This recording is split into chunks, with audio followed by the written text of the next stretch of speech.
जितनी आत्मा बोलही उतने सालिक राम, अनबोला नहीं पूजिए नहीं पाथर से काम। सबके अंदर बैठा हुआ है, लेकिन हम लोग भूल जाते हैं, भटक जाते हैं और भटके हैं। आज समाज भटका हुआ है और भगवान की पूजा भी करता है, ईश्वर की पूजा करता है, लेकिन एक तरफ ईश्वर को ही खाए चला जा रहा है, ईश्वर को ही खाता जा रहा है। तो दूसरे शब्दों में साहब उदाहरण देते हैं हाथी का। सोई गजराज राजकुल मंडित जाके मस्तक मोती। गजराज वही है जिसके मस्तक पर मोती होता है, मोती होता है, गजमुक्ता होता है, वही पूजने योग्य होता है। सोई गजराज राजकुल मंडित जाके मस्तक मोती, और सकल सब भार लदनुआ महिषासुर की गोती। और सब महिषासुर के परिवार वाले हैं। वास्तव में जिसके पास गजमुक्ता है वही हाथी पूजने योग्य है। तीसरा उदाहरण और देते हैं साहब। सोई भुजंग जाके मस्तक मणि है। सोई भुजंग जाके मणि है। मणि उजियारे खेले, सर्फ वही है जिसके पास मणि है। सोई भुजंग जाके मणि है, मणि उजियारे खेले, और सकल सब सावन के केचुआ जगत पांवतर डोले। गुण का भेद है न्यारा न्यारा, जानेगा कोई जाना नारा। कोई जानने वाला जानेगा, वास्तव में सर्फ वही है। तो साहब कबीर इनका उदाहरण देते हुए और संतों का भी उदाहरण दे दिए। सोई संत जन है, संत वही है जो नाम भजन अनुरागी। संत उसी को कहा जाता है जो नाम भजन अनुरागी और सकल सब साहेब को बाना। संतों को एक और कड़ी में कहा है, सोई मेर सुमेर उजागर अष्ट धात निवासा। पहाड़ पत्थर वही है, कौन? जिसमें अष्टधात निवास करती है। सोई मेर सुमेर उजागर अष्टधात निवासा, और सकल पाखान बरोबर। और तो सब पत्थर है, टाकी अग्नि प्रकाशा। जैसे उसमें कोई चोट पहुंचती है तो केवल आग ही आग निकलती है। उसको साहब कहते हैं वो पहाड़ नहीं, पहाड़ वो है जिसमें अष्टधात निवास करती है, वो है पहाड़। सोई मेर सुमेर उजागर अष्टधात निवासा, और सकल सब पाखान बरोबर टाकी अग्नि प्रकाशा। गुण का भेद है न्यारा न्यारा, जानेगा कोई जाना नारा। फिर साहब आगे संतों की ओर इशारा करते हैं। सोई संत जन गुरुआ नाम भजन अनुरागी, और सकल सब साहेब का बाना। देखो तत्व विचारी, गुण का भेद है न्यारा न्यारा, जानेगा कोई जाना नारा। कोई जानने वाला होगा। इसलिए तुम्हारे जीवन में गुण होने चाहिए। अगर गुण अच्छे हैं तो ठीक, और अगर गुण नहीं है किसी काम के नहीं। गुण होने चाहिए, और गुणों की ही पूजा होती है, गुणों की ही पूजा होती है। तो हमारे सदगुरु तुम्हें जो बता रहे हैं, समझा रहे हैं, हमें उसे जानना चाहिए, समझना चाहिए। अगर गुण अच्छे नहीं है तो फिर कुछ नहीं हो सकता है। तो साहब ने गुणों की बात कही। आपके जीवन में अगर संत हैं तो गुण होने चाहिए, और अगर नहीं गुण है तो फिर केवल देखने मात्र का वेश है। और वेश तो बनाते हैं, पलटू ने क्या कहा है, वेश बनावे साधु का नहीं राम से ने, और पलटू पर धन हरन को वैश्या बेचे दे। जैसे वैश्या वैश्यावृत्ति करके अपने देह का व्यवसाय करके लोगों से पैसा ले लेती है, बस ठीक इसी तरीके से संत का वेश बना के केवल पैसे के लिए बनाया है। बस यहाँ जाएंगे पैसा मिलेगा, वहां जाएंगे पैसा मिलेगा, बस पैसे पैसे के लिए अगर तुम घूम रहे हो तो फिर संत नहीं हो सकते हो, संत नहीं हो सकते हो। संत को तो चारों दिशा जगीरी में, मन लागो मेरो यार फकीर, चारों दिशा जगीरी है। तो फिर क्या बात है, जब चारों दिशा जगीरी में है तो प्रिय सज्जनों, संतों को इस तरीके से साफ इशारा करते हुए बता रहे हैं हमें अपने जीवन को सरल बनाना चाहिए, सहज बनाना चाहिए, ये पाखंडवाद को छोड़ देना चाहिए। आज वो नारी जो केवल बरगद की पूजा करती है, जो करवा चौथ रहती है, या कोई और तीजा व्रत रहती है, या और कोई भी व्रत रहती है, और कहती है पिया के व्रत हैं, इससे पति की उम्र बढ़ जाएगी, या पति ऐसा हो जाएगा वैसा हो जाएगा, ना आज तक हुआ है ना कभी होगा, कभी नहीं होगा। और अगर तुम्हारे अंदर गुण अच्छे हैं तो उम्र तो नहीं कहूंगा कि ज्यादा हो जाएगी, लेकिन जब तलक पति जिंदा रहेगा तब तलक मुस्कुराता रहेगा, प्रसन्न रहेगा, खुश रह करके अपना जीवन यापन कर सकता है। ये नारी के अंदर गुण होता है। नारी चाहे तो ऐसा कर सकती है, पुरुष का भी, मैं ऐसा नहीं कहता, पुरुष के अंदर भी गुण वही है। पुरुष चाहे तो नारी खुश हो सकती है, अपनी नारी को खुश रख सकता है। दोनों समान के हैं। लेकिन यहाँ पिया का व्रत रखने की बात जो चली वो मैं तुम्हें बताता हूँ। तो आज अद्या महामाया को निरंजन लील गया, और जब लील गया तो साहब को याद करती है, और याद करती है तो तुरंत, वहां तो देर लगने वाली नहीं। ऐसा ना सोचो कि हम ईश्वर को याद करेंगे, परमात्मा को याद करेंगे तो 2-4 दिन लग जाएंगे हमारी बात को सुनने के लिए। वो तो तुरंत सुनता है, तुरंत इधर कहा उधर सुना, उसमें देर नहीं लगती। देर तो हम लोगों को लगता है कि देर लगती है।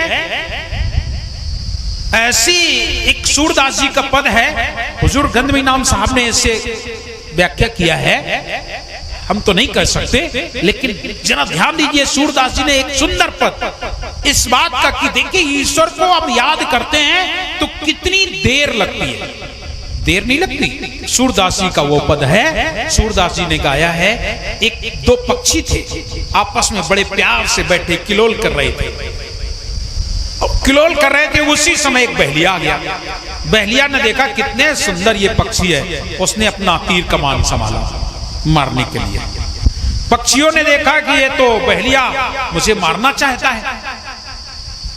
पक्षियों ने सोचा लाओ उड़ जाऊं, और जैसे उड़ने का विचार किया तो देखा तो ऊपर बाज मड़रा रहा था। उसने सोचा अब तो ऊपर बाज है, नीचे बहलिया है, दोनों तरफ मरना है, दोनों तरफ मरना, उधर भी मरना इधर भी मरना।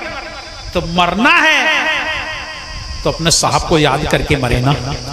मरना तो है ही, मरना तो है।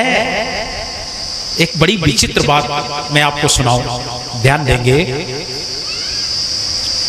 जो लोग अच्छे लोग होते हैं, भक्ति भजन सत्संग वाले, वो लोग क्या कहते हैं, अरे एक दिन तो मरना ही है, तो क्या गलत काम करना, बड़े प्यार से रहना, बड़े अच्छे से रहना, एक दिन तो मर ही जाना, एक दिन तो मर जाना। लेकिन मरने के लिए वो भी कहते हैं।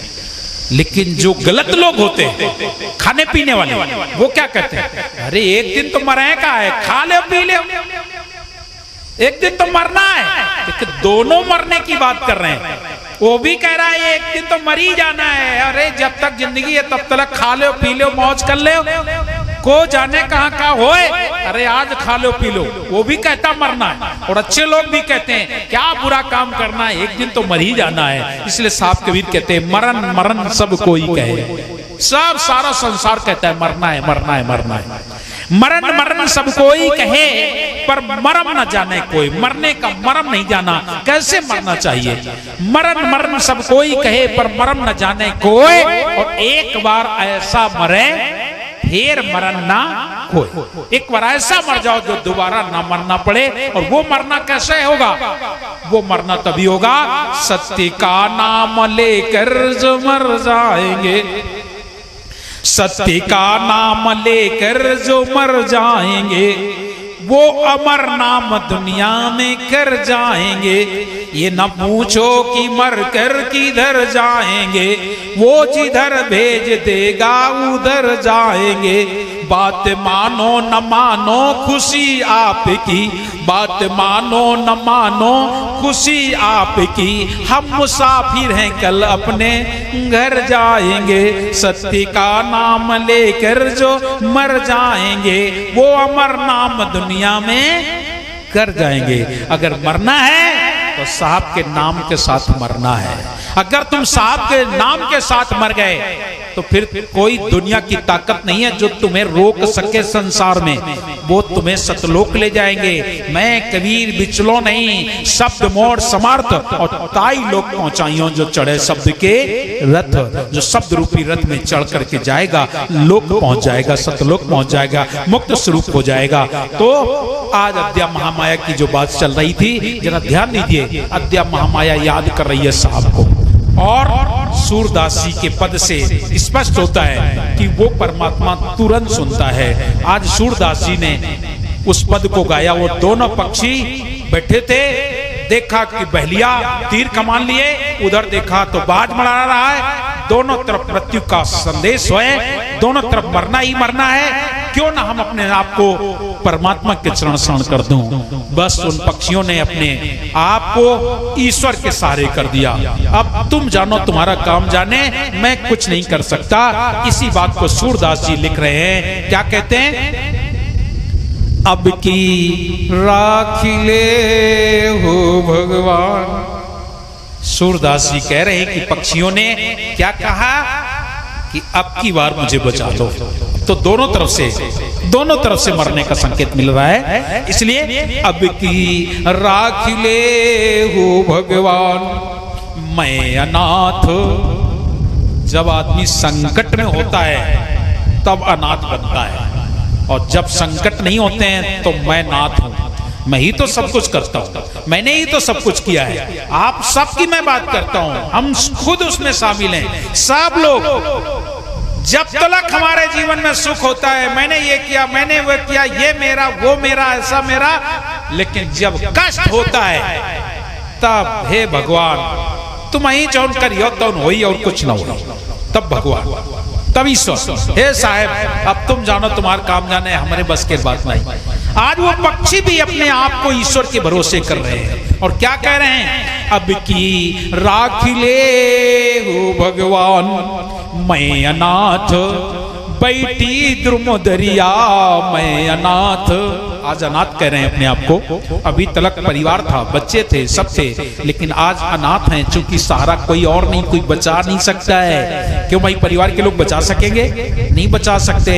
कौन बचा सकेगा? केवल एक वही परमात्मा है, वही बचा सकता। इसलिए मैं अनाथ बैठी द्रुम दरिया, अरे पारधी साधे बान, अब की राख ले हो भगवान।